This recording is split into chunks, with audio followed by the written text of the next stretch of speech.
So good evening, everyone. Welcome to again next session of Wednesday webinar with me. So this time, and Tarun, thanks for joining us today. So topic for this Wednesday is a pause can change the outcome. So this is what I've been talking to my clients, my peer, and it seems we are in middle of so much disruption, so much change that we are actually running sometime and don't we are busy, but we don't feel we are actually giving the output or giving the outcome. So that's where this trigger from. And I do these webinars every Wednesday. Pick a topic, do it for less than 30 minutes so I can deliver a nugget for the leaders to quickly get it. So let's get started. Now, quickly up, what is a pause? Pause is the space that lets you reset before you respond.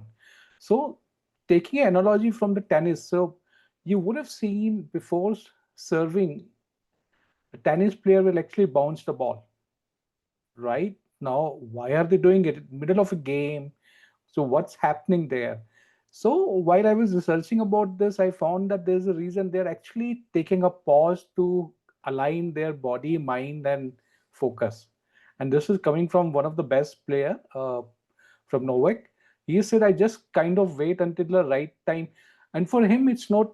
So for some players, they're always bound for like 2 times or 3 times. But for him, he just keep on bouncing till he gets the right movement. So he says in his own words that until the right time to toss the ball and to have the right tempo in the movement from the very first step, the swing. So the purpose of this bouncing in middle of a game is to kind of take a pause and then get ready for the next serve. So taking from here, when was your last intentional pause? And pause, we're not talking about a break here. It could be in a day also. And so, Tarun, would you want to share when was your last intentional pause? Yeah. So I do that actually. I've started recently creating my to-do list, and sometimes I realize that at the end of the day I end up doing tasks which are because my job is something like where somebody will ping me and ask for help. So it happens, or issue came in production. So usually I end up doing things which I don't plan to do. So by evening now, I've just started. So I just take a pause where I am in the, let's say, 3 or 4 o'clock, what is pending, something which I'm missing, which needed for the day. So that is one thing which I'm trying to inculcate, not, That's nice. yeah. Thanks for sharing. So, it kind of take a stock of all of your day, right? So, excellent. Thanks for sharing. So, what if we don't take the pause? What's happening? So, if we are like Tarun, you share, you take a pause and you're kind of able to reset your body that, okay, there's a break. Otherwise, if we don't take the pause, we are in that mode, we our body gets alert. Then Hmm. we get into fight or flight mode, Yes. right? And then the whole energy is going into just keeping the body in survival, and we are not able to think strategically, or we are not able to think the long term. Right. And then what happens when the body get into that mode? Then the mind totally shift from reflective, from using prefrontal cortex. It's get totally using the amygdala or the limbic system, which is reactive. And we all have encountered the days which are very busy. We are, let's say, taking decisions one after one, and by the end of the day we are actually drained, right? We just want to wrap it up and just live for the day. So if we are not taking a pause, we are continuously in that reaction mode. Firstly, the body gets alert. It's make the amygdala or the limbic system takes over, and then mind gets overdrive in just the survival mode, in very reactive mode. And then ultimately the impact on leadership is that we get into autopilot. Now if we remember, limbic system or amygdala is also linked with intuitive decisions, right? Without thinking too much into it. So we get into mode, and that's like an autopilot mode. because limbic system, when we are using limbic system, our body is using very little energy compared to when we are using the prefrontal, right? And when our body is already in alert state, our mind is in overdrive. It selects a very comfortable way of responding, which is autopilot. You're using a prefrontal. So, Tarun, anything you would like to resonate with this? Is this resonating with you, your experience? Anything you would like to add? Yeah, I think it happens a lot. Like I can completely relate to it where mind because let's say some problem came, right? Now that is like a very small part of my day, but somehow I just take it, I need to solve it, and then I end up spending more time, you know and miss my work which is need to be delivered. So so it end up working then late in the evenings to cover up that. So yeah, I think that happens often. Yeah. And what's the impact of it, Tarun? uh When on those days when this happens, what's the impact? Yeah, so one thing is when what I feel in like when we are in a reactive mode, right? The time is not in my control. What I felt is right. So it just goes on. And when I'm reflecting, I'm just seeing, okay, I need to do this thing, and then consciously doing it. Then I can better, and I'm able to complete it also. Because when I say, okay, I'll do it in 3 hours, consciously thinking and then attending to it rather than just jump into it and completely spending and end up spending more time. Yeah. Yeah. So we get into kind of autopilot, right? We just I like, yeah. I mean, in the wrong way, we get into flow. It's not the Yeah. actual flow, but Uh, we're flowing with whatever is coming. And yeah. mm, So, and what happens when we take a pause? So firstly, just like you do, Tarun, you share like at around 4 or 5 p.m. You want to take a pause, you actually gain the balance back, right? And you're giving control back to your prefrontal cortex. You're taking control from the amygdala, from the limbic system, how much ever it was, and then give it back to the prefrontal. And then prefrontal let you take a stock. So you're also doing, you're kind of, you have been zooming in on activities for the day, then you take a zoom out view, Tarun, am I right? Right, so take a bigger picture view. What's happening? Are there other priorities which I need to take care before leaving for the day, kind of stuff, right? So you're taking back control to the prefrontal, taking a more balanced view, and not just being reactive. So your body gets into balance because it feels it's getting the control back. Your mind is getting re-engaged by giving control to the prefrontal, which is more not reactive, which is more thinking brain. And then you're able to decide, okay, now this is the left for the day, and this is what I have to do. This is what I'm going to prioritize. So you basically, when you're giving a pause, you're getting control back to yourself.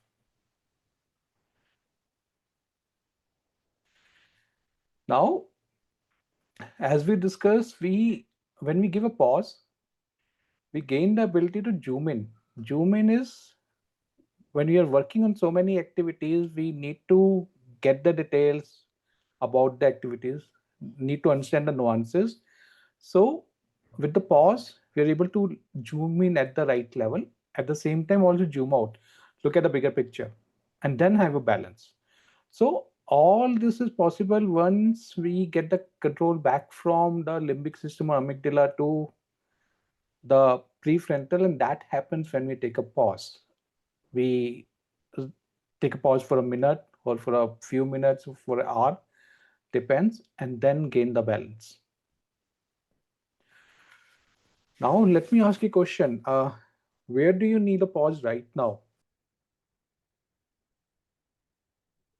yeah, so I can share the something like in life, right, where so it happens, right? Every year you start your year and then you create some items which you need to achieve, right? And for me, it's about, personal learning, right? So I always take a target, and also it's part of the official, we set up a goal setting and all. So come October, now we are in October, right? And I'm just looking at those goals, and now I'm in hurry to achieve that, because already only 2.5 months is right left. Yeah. So there I need to pause and look into it exactly. I need to devote time and plan next 2 months so that I can achieve at least some part of it. Yeah. Yeah. Getting the control back and then deciding what to do. Yeah. Yeah. And I think you also cover the second part, what might become possible, so that you're able to focus on what now you could do in next 2 months, right? So you can probably decide what the priorities you can pick and then focus on it. So something you would like to share, Gaurav? Where do you think your life work needs a pause right now? My, I think you know that I'm in between. I'm in a pause right now, right? I think I was in a major routine. I had a very hectic routine last 15, 20 days. I'm in a pause. But I think what I'm trying to reflect upon right now is on self-improvement, right? I think, Hmm. and that's where this pause is helping me, um, right? And I really like the idea that, you should take out some time in the day to stop this limbic thing and all. I think I was not aware of it, right? I've not thought about it that way. That, uh, and as you spoke, while I like to believe I'm a very data-driven person, but I also take a lot of intuitive decisions.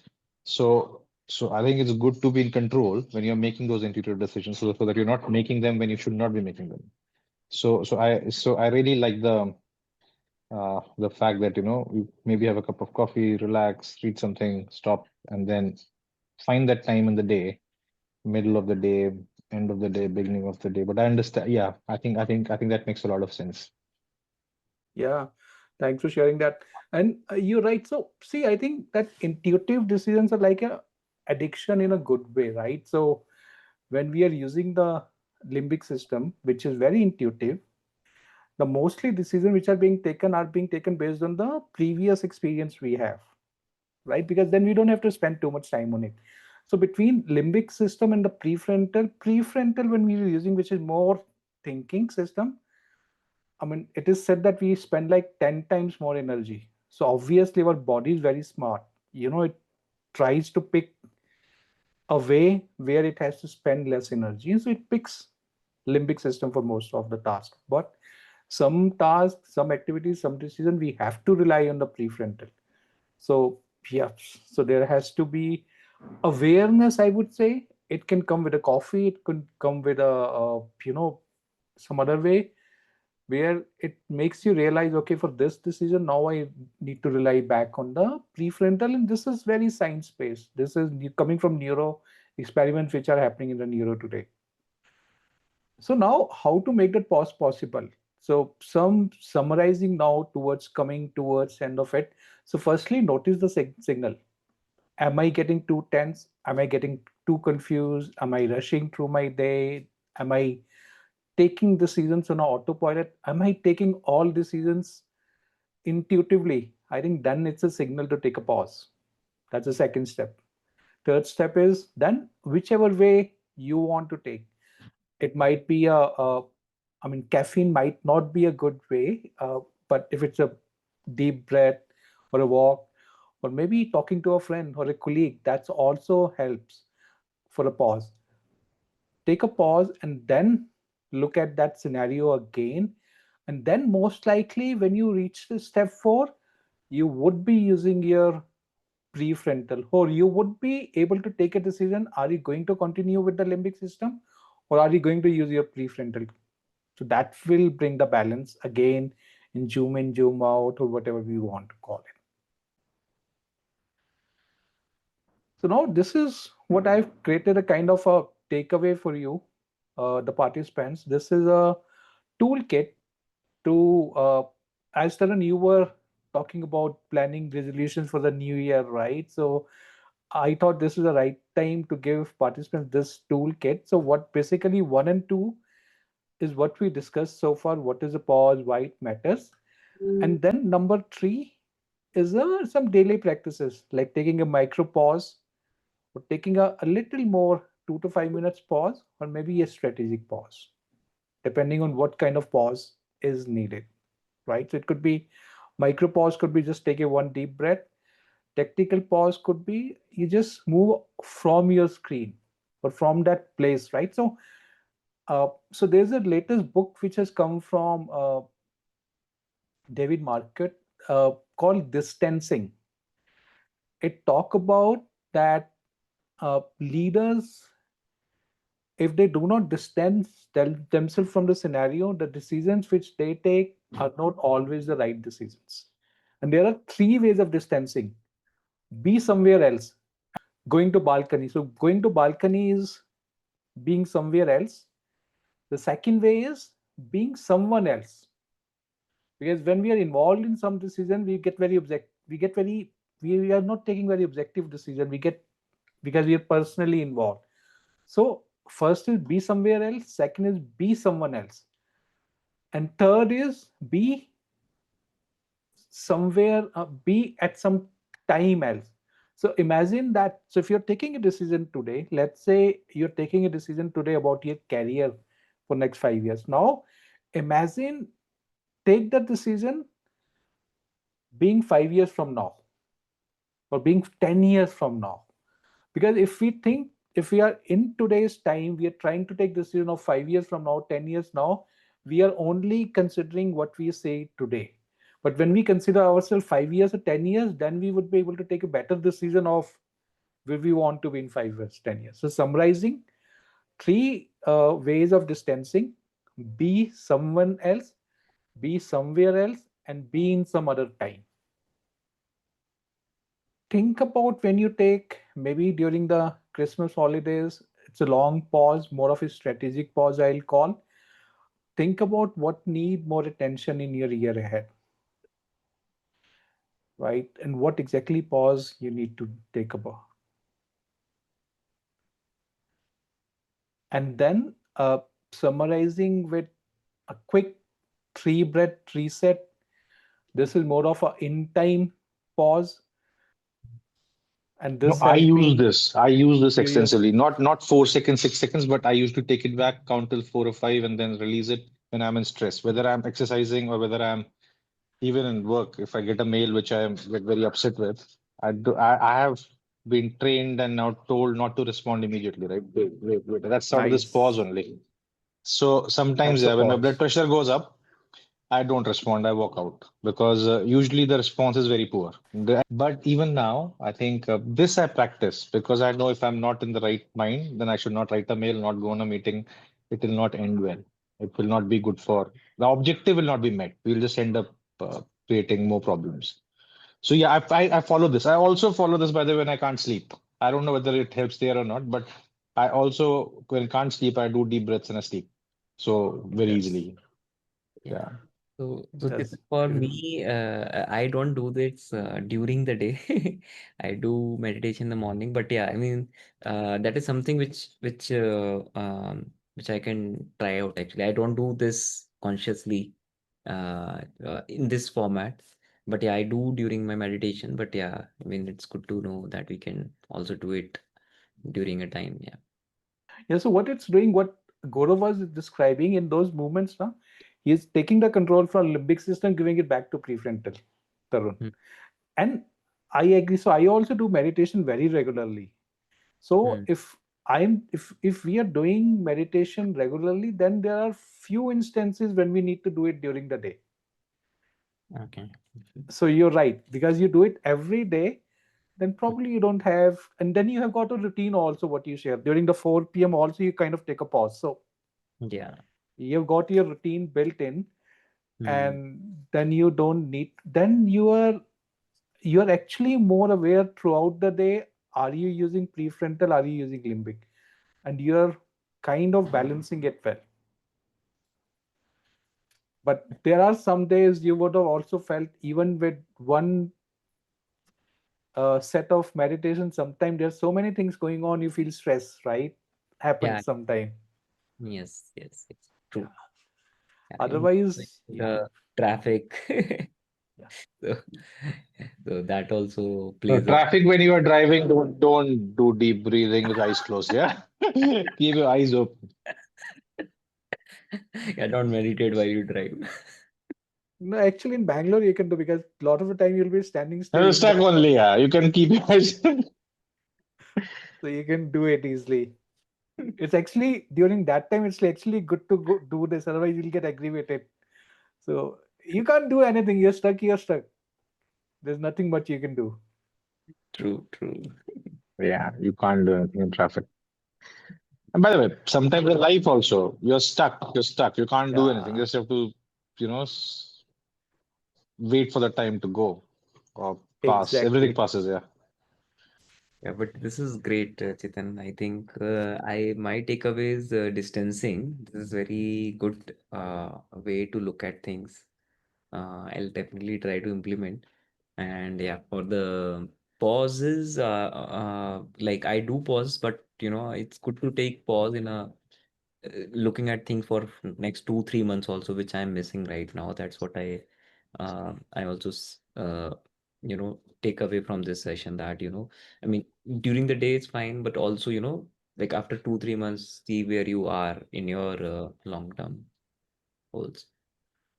So for that, Tarun, I did a webinar a few weeks back on Horizon. I don't know if you know Horizon model from McKinsey. Horizon 1, 2, 3.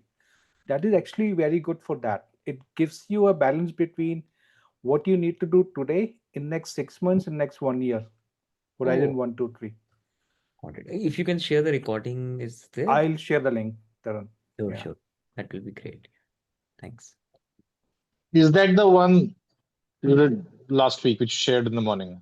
I've not gone through One it. of those. One of I'll those. go through it. Yeah, I have to Yeah. go through it as well. Yeah. Okay, good. I think that's it. Tarun, thanks for joining. Gaurav, thanks for joining. Thanks, Sure, Chetan, for the insights. And let me know if you any topic you want me to cover in the coming webinars. I'll put that in the list. sure, I'll Chetan. come back. Yeah, Sure. surely. Thank you. Yeah. Thank you.